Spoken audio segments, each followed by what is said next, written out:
Bonjour Mélanie, Bonjour. vous êtes cofondatrice de la conciergerie Aimée. Pouvez-vous nous la présenter et nous expliquer ses objectifs et ses prestations? Aimée Conciergerie, c'est une conciergerie de vie privée. C'est un peu comme une extension de vie pour nos clients.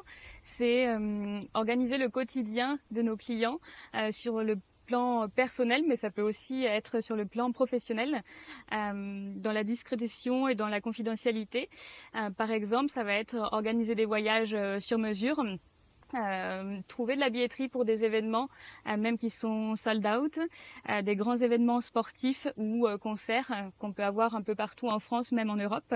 C'est également organiser des événements, anniversaires de mariage, événements religieux.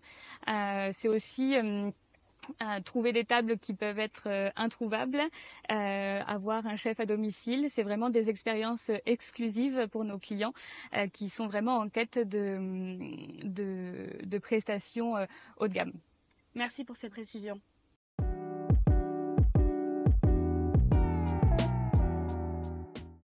Aujourd'hui, dans un contexte économique délicat, votre secteur d'activité est-il impacté ou non? Alors la crise qu'on peut connaître dans différents secteurs est forcément différente dans le luxe. Il n'y a pas autant d'impact que ce qu'on peut voir dans les autres secteurs. Ceci dit, il y a des évolutions qui sont à venir et notamment, je pense que dans le secteur du luxe, on va plus s'orienter sur de la confidentialité, de la discrétion et vers des tendances un peu plus de durabilité. Donc même si nos clients ont quand même un niveau de vie élevé et donc ils ne connaissent pas forcément la crise. En revanche, les tendances peuvent évoluer et donc il faut bien sûr s'adapter et pas rester sur des acquis. Merci pour cette réponse.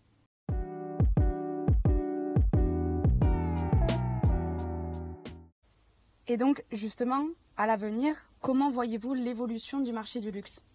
Je pense sincèrement que le marché du luxe a de beaux jours devant lui encore.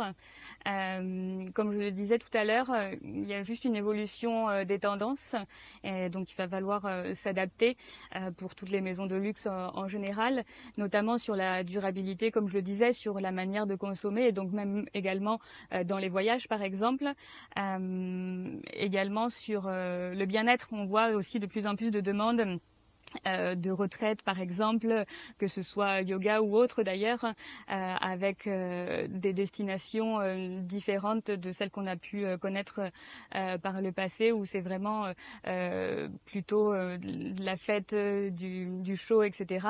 Maintenant, je pense qu'il y a de plus en plus aussi de demandes qui vont se tourner vers des destinations un peu plus détente, bien-être. Et aussi, je dirais qu'il faudra s'adapter à l'évolution technologique, notamment à l'IA. Donc, réussir à accorder tout ça, ces évolutions des technologies avec le bien-être. C'est aussi la durabilité, et c'est aussi ce qu'on souhaite mettre en avant chez Aimée, justement. C'est vraiment l'authenticité par justement les destinations ou les prestataires qu'on peut proposer, et je pense que c'est ce qui fera la différence dans le secteur du luxe pour l'avenir. Merci pour ces explications.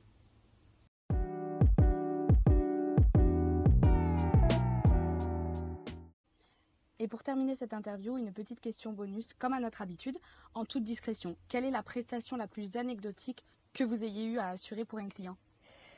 Il y en a beaucoup, c'est une très bonne question, et c'est une question qu'on pose beaucoup justement aux conciergeries en général, puisque j'ai plusieurs expériences en conciergerie précédemment. J'ai travaillé pour une conciergerie suisse et parisienne.